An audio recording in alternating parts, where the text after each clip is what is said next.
X'jonqos aktar naraw li rjus jirrumblaw jew li n-nies imdendlin? Dan kien it-tħassib espress minn Andrew Azzopardi, id-dekan tal-Fakultà għat-Tisħiħ tas-Soċjetà fl-Università ta' Malta, waqt li kien qed jiġi intervistat mill-Gazzetta Illum dwar is-sitwazzjoni preżenti fih dan il-ħabs kawża tal-irresponsabilità tal-Kurunell Alex Dalli.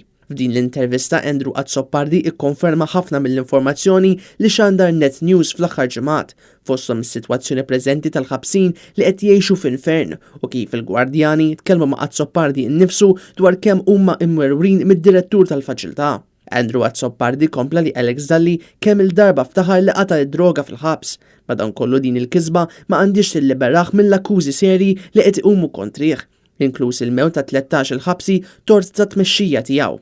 Kien hawn ukoll fejn talab li jsir test psikoloġiku fuq id-direttur tal-ħabs, kif ukoll evalwazzjoni ta' jekk it-taħriġ tal-uffiċjali tal-ħabs u x'qed isir skont il-liġi mill-Akkademja tal-Korpi. Andrew Azzopardi kompla li s-sitwazzjoni fil-ħabs mhijiex biss problema li tinstab fih dan l-erba' ħitan tal-faċilità, iżda anke f'diversi entitajiet bħal General Workers Union u x-xandier tal-Istat li qed juru inazzjoni u f'ċertu każi ħabi u miżinformazzjoni tas-sitwazzjoni preżenti fil-ħabs. Sadan it-tant Azzopardi qal li biex il-ħabs jittejjeb u jkun post tas-sew ta' riabilitazzjoni hemm bżonn li jinbidlu diversi affarijiet, inkluż li jitlesta programm ta' riabilitazzjoni għal priġunieri li se jtemmu s-sentenza tagħhom kif ukoll li tinbidel l-arkitettura tal-faċilità.